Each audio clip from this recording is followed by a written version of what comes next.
Você abriu o aplicativo do banco semana passada, viu o dólar e provavelmente pensou, tá caro, mas sempre foi assim. Esse pensamento, esse reflexo de normalizar o preço do dólar como se fosse o preço da gasolina ou do arroz, é exatamente o que me preocupa, porque o que está acontecendo com a moeda americana agora não é volatilidade, é outra coisa. Em março de 2025, pela primeira vez em décadas, os títulos do Tesouro Americano de longo prazo perderam valor ao mesmo tempo em que o dólar caía. Isso não deveria acontecer. A lógica histórica diz que quando há incerteza global, o mundo corre para o dólar e para os títulos americanos. É o chamado flight to safety, o voo para a segurança. Quando os dois caem juntos, significa que a incerteza não está fora dos Estados Unidos, está dentro. Pensa no que isso representa. O dólar não é só uma moeda, é infraestrutura. É o protocolo sobre o qual 80% do comércio internacional opera. É o idioma em que o petróleo é precificado, em que commodities são negociadas, em que o Brasil paga sua dívida externa e recebe pelos seus grãos. Quando você mexe no protocolo, você não está só mudando o preço de uma moeda. Você está potencialmente reescrevendo as regras do sistema inteiro.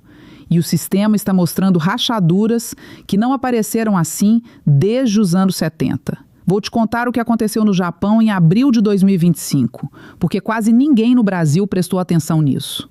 O Banco Central japonês, que é, depois do Fed americano, o maior detentor de títulos do Tesouro dos Estados Unidos no mundo, começou a sinalizar que pode precisar vender parte dessas reservas para defender o iene.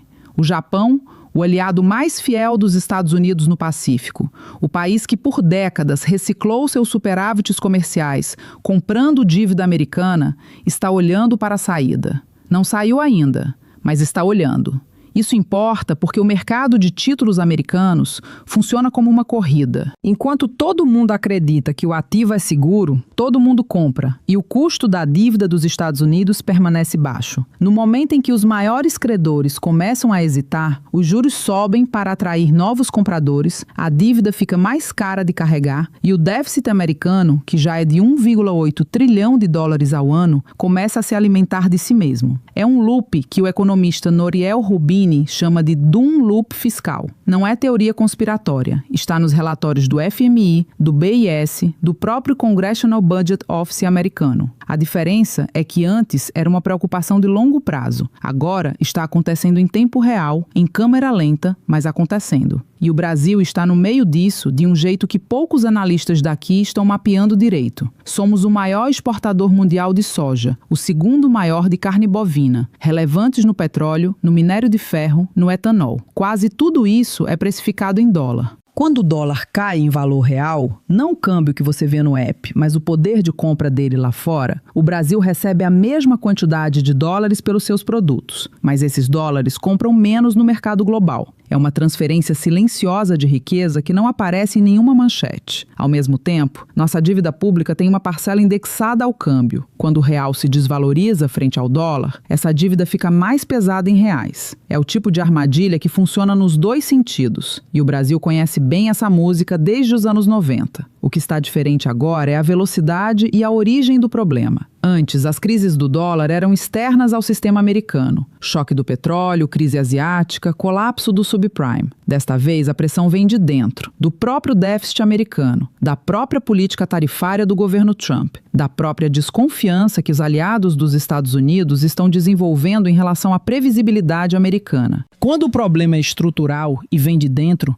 a recuperação não segue o mesmo script. Tem uma cena que ficou na minha cabeça quando comecei a pesquisar esse tema a fundo. Em outubro de 2022, a libra esterlina entrou em colapso em 72 horas. Não por causa de uma guerra, não por causa de uma pandemia, por causa de um orçamento. O governo Truss anunciou cortes de impostos não financiados. O mercado de títulos britânicos despencou e o Banco da Inglaterra precisou intervir de emergência comprando gilts, os próprios títulos que o governo estava tentando vender, para evitar que fundos de pensão do país inteiro fossem à falência. Durou dias, mas a lição ficou. O que derrubou a libra não foi um ataque especulativo clássico, foi a percepção rápida, brutal e irreversível de que o governo britânico havia perdido o controle da narrativa fiscal, que os números não fechavam, que os credores não podiam mais confiar que seriam pagos em uma moeda que mantivesse valor. Agora pensa nos Estados Unidos em 2025. Déficit de 1,8 trilhão ao ano. Dívida total em 36 trilhões de dólares, acima de 120% do PIB. Juros sobre essa dívida consumindo mais de 900 bilhões de dólares por ano, mais do que todo o orçamento de defesa americano. E um governo que, em vez de sinalizar ajuste fiscal, está cortando impostos para os mais ricos e aumentando tarifas de importação, o que gera receita no curto prazo, mas infla custos internos e afasta parceiros comerciais. A diferença entre os Estados Unidos e o Reino Unido de 2022 é que o dólar é a moeda de reserva global, então a margem de erro é maior, muito maior, mas não infinita. E é aqui que entra o mecanismo que poucos explicam direito. O que sustenta o dólar não é só a economia americana, é a rede de acordos, instituições e hábitos que foram construídos em torno dele ao longo de 80 anos. O sistema de SWIFT para transferências internacionais. Os contratos de petróleo denominados em dólar desde 1974, o famoso acordo com a Arábia Saudita que criou o petrodólar, a convenção de que reservas internacionais de bancos centrais são mantidas majoritariamente em títulos americanos, essa infraestrutura não desmorona de uma vez. Ela erode, e a erosão já está mensurável. Em 2001, o dólar representava 73% das reservas internacionais globais. Em 2024, esse número caiu para 58%, a queda mais rápida em 5 décadas, segundo dados do FMI. Não é uma debandada, é um realinhamento lento, mas com direção clara. O que está acelerando esse processo agora é algo que os economistas chamam de weaponization do dólar, a transformação da moeda em arma geopolítica. Quando os Estados Unidos congelaram 300 bilhões de dólares em reservas russas em 2022, todo o Banco Central do mundo anotou. Não porque concordassem com a Rússia, mas porque perceberam que manter reservas em dólar significa, na prática, dar aos Estados Unidos poder de veto sobre sua riqueza soberana. O Brasil tem cerca de 355 bilhões de dólares em reservas internacionais, a maior parte em títulos americanos. Isso nos dá estabilidade cambial, mas também nos expõe a exatamente esse risco. Não estou dizendo que o governo brasileiro vai acordar amanhã e decidir diversificar para ouro e yuan, mas o Banco Central já está estudando isso. Já tem ouro na composição das reservas. Aumentou a posição em 2023 e 2024. Não é coincidência. O que me interessa nessa história toda não é o drama da queda do dólar, é o vácuo que ela cria. Porque moeda de reserva não é só sobre transações, é sobre quem define as regras, quem determina quais países podem ser sancionados, quem controla o custo do crédito global, quem tem o exorbitante privilege, o privilégio exorbitante, como os franceses chamaram nos anos 60, de se endividar na própria moeda sem pagar o preço que qualquer outro país pagaria. Se o dólar perde essa posição, alguém assume. E a pergunta de quem assume e em que prazo é onde a história fica genuinamente complicada. Porque não existe um substituto óbvio esperando na fila. O euro tem problemas estruturais de governança que a crise de 2010 escancarou. O yuan é controlado por um banco central que não permite flutuação livre. E nenhum país sério vai manter reservas em uma moeda que o governo emissor pode mover por decreto. O ouro não escala para uma economia global de 100 trilhões de dólares. Os DREs do FMI, os direitos especiais de saque, são uma ficção elegante que ninguém usa de verdade. Então, o cenário mais provável não é substituição, é fragmentação. E fragmentação monetária global, para o Brasil, é território que nunca navegamos. Tem economistas sérios, não os papagaios de Twitter, pessoas com décadas de pesquisa, que diriam que tudo que descrevi até agora é uma versão sofisticada do mesmo pânico que existe desde os anos 70. Desde que Nixon fechou a janela do ouro em 1971, alguém está prevendo o fim do dólar. Em 1978, o dólar perdeu 30% do valor em meses e sobreviveu. Em 2011, a S&P rebaixou a nota de crédito dos Estados Unidos pela primeira vez na história e o dólar se valorizou, porque o mundo não tinha para onde correr. Barry Eichengreen, o historiador econômico de Berkeley que mais estudou sistemas monetários internacionais, tem um argumento que me incomoda porque é bom. A hegemonia do dólar sobrevive não porque os Estados Unidos merecem, mas porque a alternativa é pior. Trocar de moeda de reserva global é como trocar o sistema operacional de todos os computadores do mundo ao mesmo tempo. O custo de transição é tão alto que a inércia vence, mesmo quando o sistema está claramente deteriorando. Ele pode estar certo. Provavelmente está parcialmente certo. Mas há algo diferente desta vez que Eichengreen reconhece nos trabalhos mais recentes e que os defensores do dólar eterno tendem a minimizar. A weaponização que mencionei antes não é só uma política.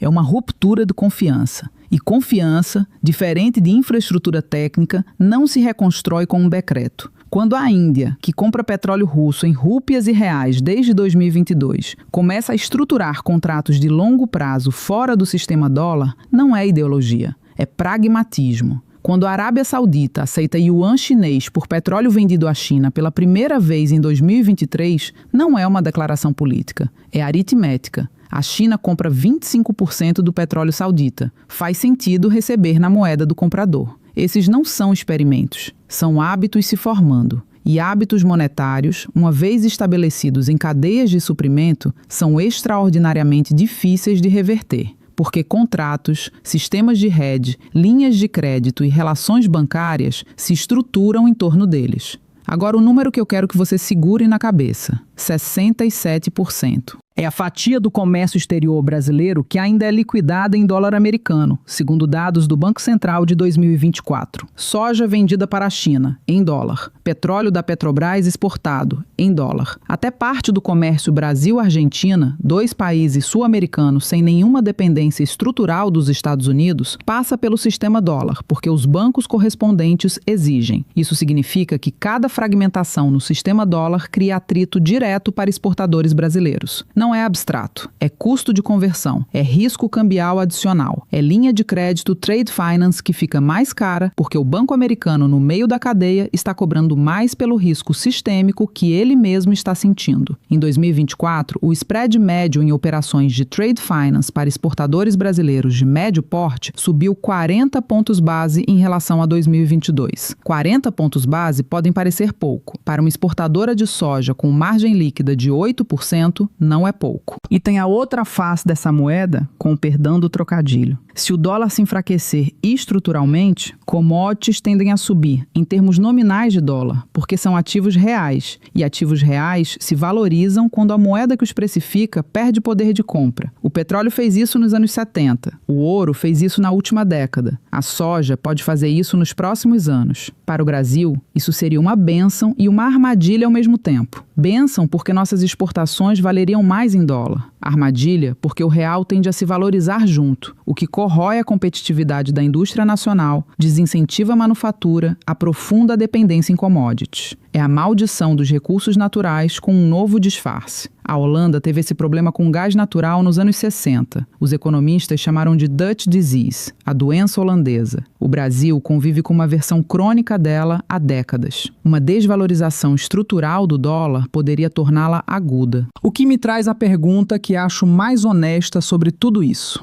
O Brasil tem uma estratégia para esse cenário?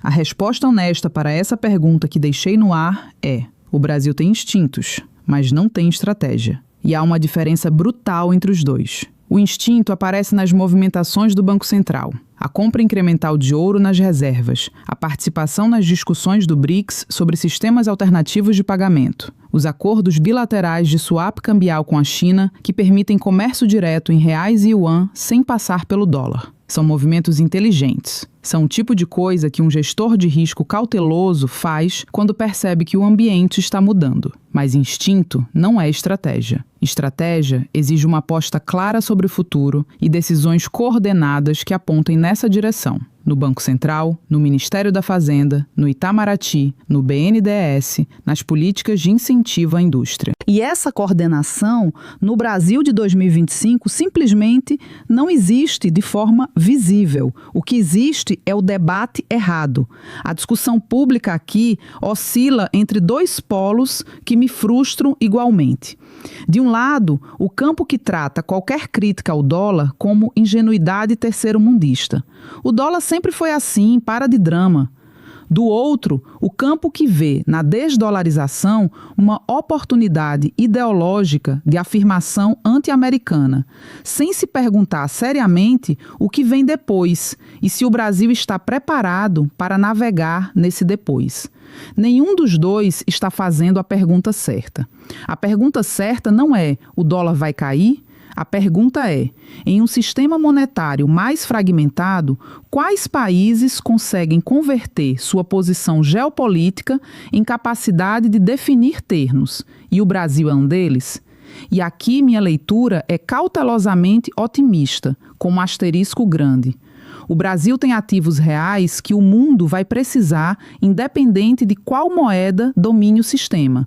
Proteína animal, grãos, petróleo do pré-sal, água doce, capacidade agrícola que nenhum outro país em desenvolvimento tem na mesma escala. Em um mundo onde a transição energética está criando escassez de minerais críticos, o Brasil tem lítio, níquel, terras raras em quantidades que ainda estamos aprendendo a dimensionar. Esses ativos não desaparecem se o dólar enfraquecer. Na verdade, ficam mais valiosos. O asterisco é que ativo sem capacidade de processamento e sem infraestrutura de distribuição é matéria-prima. E matéria-prima sempre é precificada por quem processa e distribui, não por quem extrai. O Brasil exporta soja em grão e importa óleo de soja processado, exporta minério de ferro e importa aço. Essa equação precisa mudar e ela não muda sozinha. Muda com política industrial deliberada e com capital paciente que o Brasil historicamente tem dificuldade de mobilizar. Tem uma janela aqui, não sei exatamente qual o tamanho dela. Se a fragmentação monetária se aprofundar nos próximos 5 anos, e os dados de 2024 e início de 2025 sugerem que vai, haverá um momento em que países produtores de commodities essenciais terão poder de barganha para negociar em que moeda querem receber, em que sistemas de pagamento querem operar, em que blocos comerciais querem ancorar suas exportações. Esse momento é raro. O Brasil não teve esse poder de barganha desde o ciclo das commodities de 2003 a 2011 e, na época, não soube o que fazer com ele. Minha previsão, e coloco meu nome nisso, o dólar não colapsa, não nos próximos 10 anos, mas perde participação suficiente nas reservas globais e no comércio internacional para que países sem estratégia de adaptação sintam o custo de forma concreta, no custo do crédito externo, na volatilidade cambial, na margem dos exportadores. O Brasil vai sentir esse custo se continuar tratando a questão como debate acadêmico e vai capturar parte da oportunidade